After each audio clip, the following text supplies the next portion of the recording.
Olá, gente querida do Coração Verde e Amarelo, mais um Jornal Foco do Brasil, edição imperdível, compromisso com a verdade. Mais uma vez, conte pra gente de qual lugar maravilhoso do nosso Brasil ou do mundo você nos assiste, de onde você é. Comente também, deixe a sua opinião, participe do chat ao vivo. E importante verificar se o sino de notificações está ativado para receber nossas atualizações diárias. Vamos agora às notícias desta edição. O presidente Jair Bolsonaro participou neste sábado, dia 19, no Rio de Janeiro, da cerimônia de entrega de espadins a 177 aspirantes da Escola Naval. O espadim é o símbolo do compromisso que os aspirantes assumem com a Marinha. Na cerimônia, o ministro da Defesa, Walter Braga Neto, disse que os militares da Marinha, do Exército e da Aeronáutica são indispensáveis para o progresso, para a liberdade e para a democracia do país. O recebimento do espadim é a materialização, do esforço e da dedicação desses jovens. Foi o que disse o ministro aos aspirantes. E ao lado do presidente Jair Bolsonaro também esteve o vice-presidente Hamilton Mourão.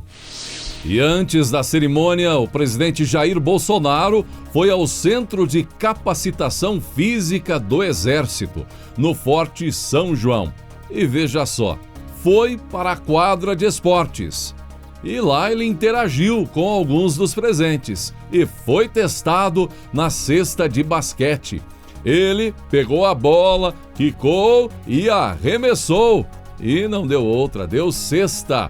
Já a oposição não gostou e disse que a jogada não valeu porque o presidente estava de terno e gravata.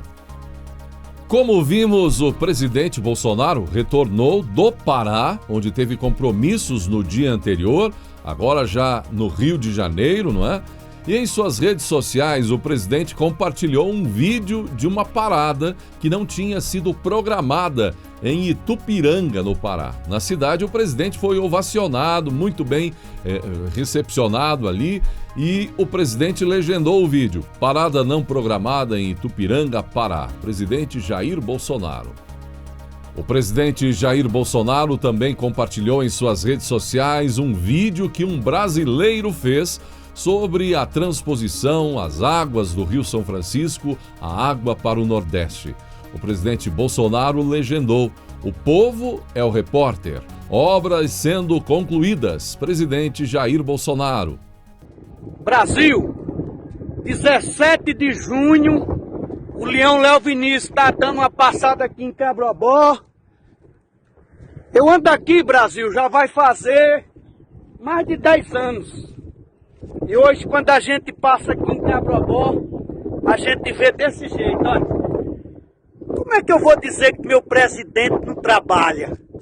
Deixa eu dizer uma coisa a você, Brasil, principalmente aqui no sertão. Muitos dizem no sertão que o ex-presidente lá tinha feito isso aqui. Pessoal, quando você inicia uma obra, diz que é um valor e dá não sei quantos valores a mais, e mesmo assim não termina, não elogie não, elogie assim, ó. Tá vendo? Elogie dessa forma aqui, Brasil, ó. Isso sim é meu presidente, ó. Isso sim é o sertão pernambucano. Já vim de Petrolândia, Jatobá, tô dando uma visita em Pernambuco. Vai ser assim um leão agora. Era só Petrolina, agora é Pernambuco todo. 17 de junho. Obrigado, meu presidente. Vamos deixar isso aqui pronto. Tamo junto!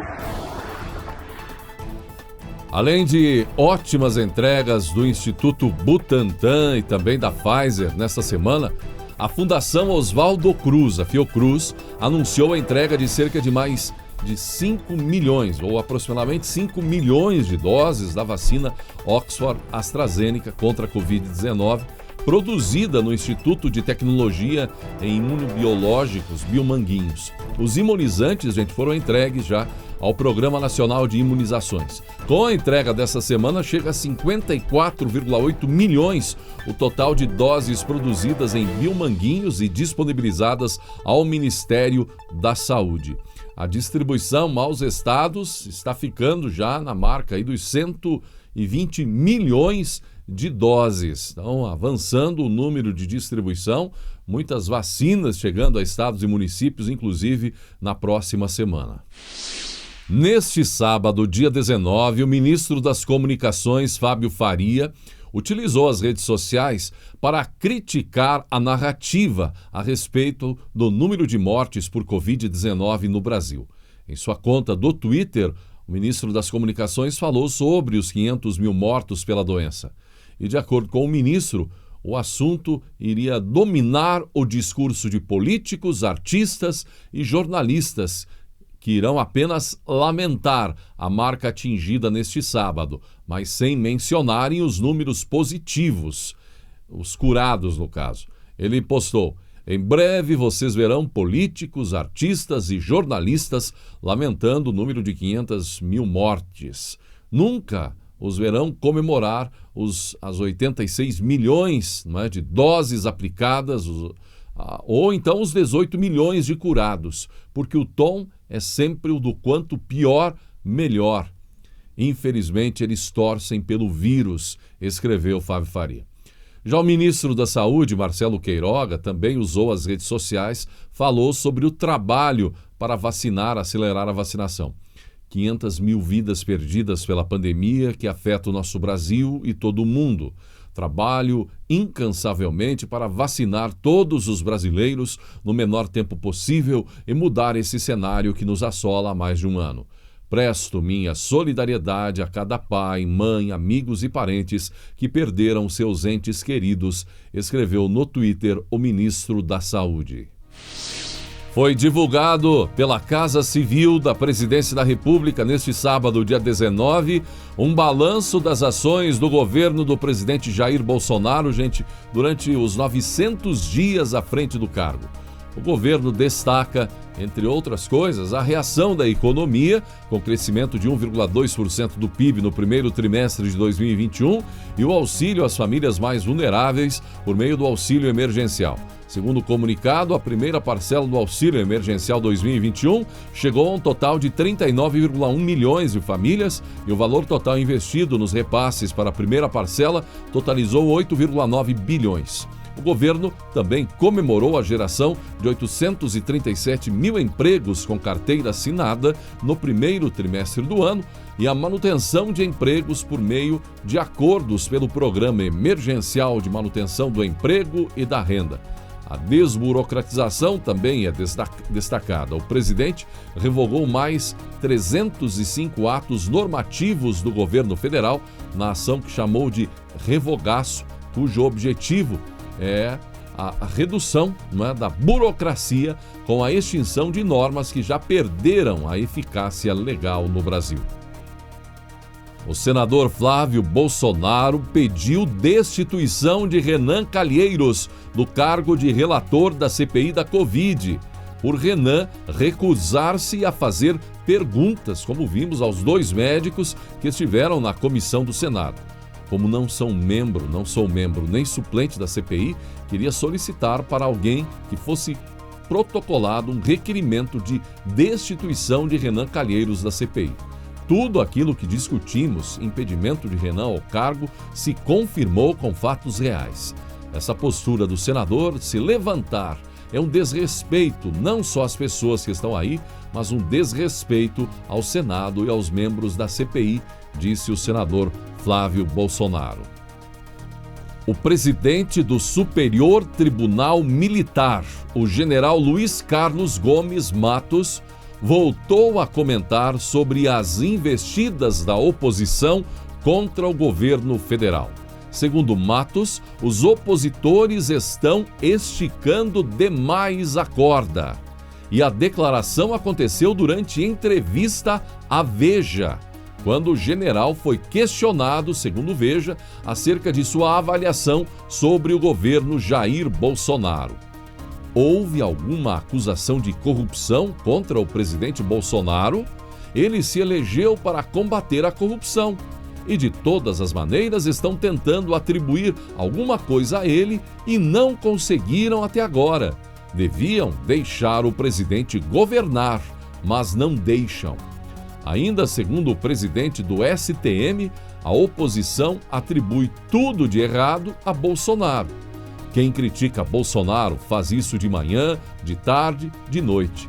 Tudo atribuem ao presidente, tudo de errado. Será que você aguentaria isso?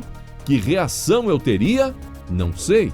E alguma coisa boa atribuem? O Brasil está crescendo, a economia está crescendo, mesmo com todas as dificuldades. Não tenho dúvida de que estão esticando demais a corda, avaliou o general em reportagem da Veja. Questionado sobre quem supostamente estaria esticando demais a corda, o general não detalhou, mas afirmou que são todos aqueles que são contra o governo. De maneira geral, todos aqueles que são contra o governo. Porque a política é assim, tem gente contra e tem gente a favor. Quem está contra, logicamente, vai esticar essa corda, como se diz, até que ela arrebente. Esses, na verdade, são os que não têm muito apreço pela democracia, os que defendem ditaduras e apoiam ditadores. Quando a corda vai arrebentar, isso eu não sei. Foram as palavras do general publicadas pela Veja. O presidente nacional do PDT, Carlos Lupe, disse em entrevista ao O Globo que a pré-campanha de Ciro Gomes alternará críticas a Lula e a Jair Bolsonaro. E ele reconhece que Bolsonaro é muito mais forte politicamente hoje. E para ser mais efetivo, Ciro Gomes teria que bater 5 vezes em Bolsonaro para bater uma em Lula. É que Lupe não quer, na verdade, que Ciro bata em Lula, bata no petista, num viés de Lupe aí à esquerda a Lula, não é? Ciro Gomes tenta se viabilizar, não é, como uma terceira via, mas a situação é muito difícil para o cearense, com números pífios. O partido tem esperança que ele melhore com o embate, batendo em Bolsonaro, que era o presidente da sigla. Ciro também prefere bater em Lula. Os ataques de Ciro ao ex-presidiário não agradam ao presidente partidário, que foi ministro do trabalho de Lula e de Dilma Rousseff.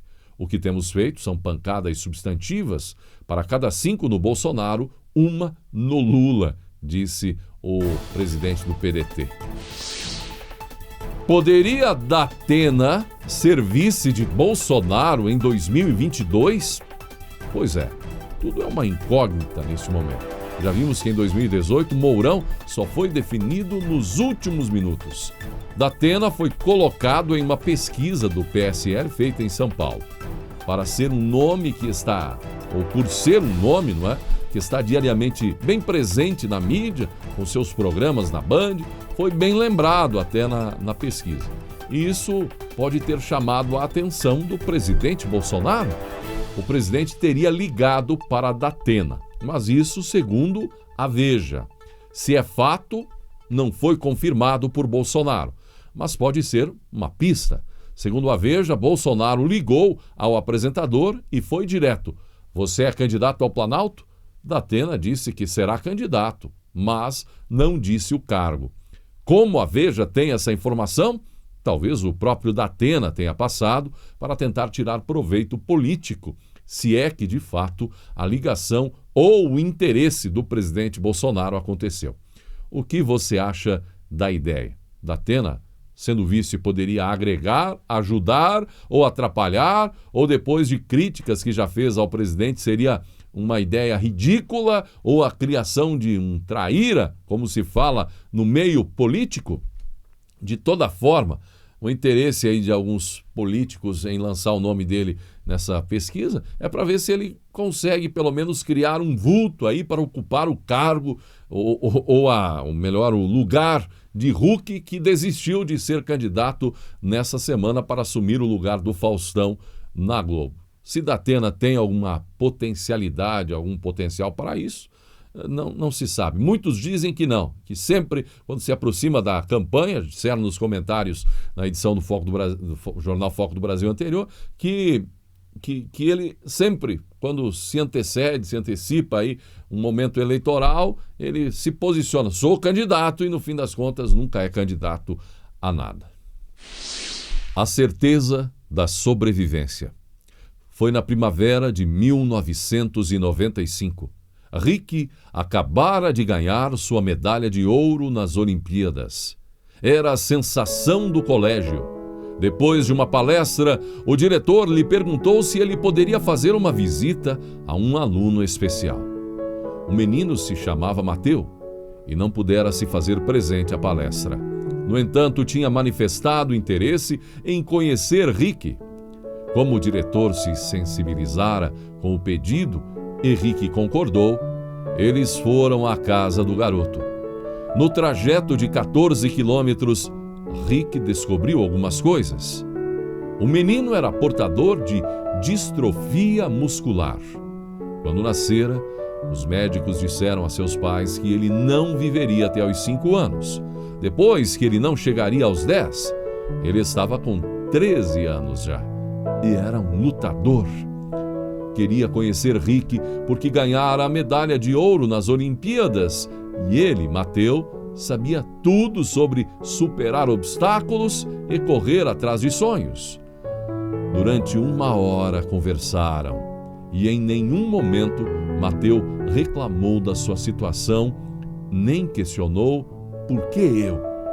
Falou sobre vencer e correr para alcançar os seus sonhos. Não comentou que seus colegas de turma gozavam dele, às vezes porque ele era diferente. Falou apenas de suas esperanças para o futuro e de como um dia haveria de conseguir fazer levantamento de peso. Quando a conversa se encerrou, Rick tirou de sua pasta a medalha de ouro que ganhara por levantamento de peso e a colocou no pescoço do garoto. Disse a Mateu que ele era um vencedor e que sabia mais sobre sucesso e superar obstáculos do que ele próprio. O menino olhou a medalha, depois a devolveu, dizendo: Rick, você é um campeão, mereceu esta medalha. Algum dia, quando for para a Olimpíada e ganhar a minha medalha de ouro, vou mostrá-la a você. Quando chegou o verão, Rick recebeu uma carta dos pais de Mateu. Ele havia morrido, mas endereçara-lhe uma carta que escrevera apenas alguns dias antes de partir. Rick a abriu e leu: Caro Rick, minha mãe disse que eu deveria lhe mandar uma carta agradecendo pela foto legal que você me mandou. Eu também queria contar que os médicos disseram que não vou viver muito tempo. Está ficando muito difícil respirar e eu me canso com facilidade. Mas ainda sorrio o quanto posso. Sei que nunca vou ser tão forte quanto você e sei que nunca vamos levantar peso juntos. Um dia eu disse a você que iria à Olimpíada e ganharia uma medalha de ouro. Agora sei que nunca vou fazer isso, mas sei que sou um campeão. E Deus também sabe. Ele sabe que eu não desisto. Por isso, quando eu chegar do outro lado, Deus vai me dar uma medalha de ouro. E quando você chegar lá, eu vou mostrá-la a você. Obrigado por me amar. Seu amigo, Mateu. Pense nisso. Tire suas próprias conclusões ou lições. Chegamos ao final desta edição do Jornal Foco do Brasil. Gratidão pela sua atenção. Um ótimo domingo. Até segunda. E que Deus abençoe a você e a sua família.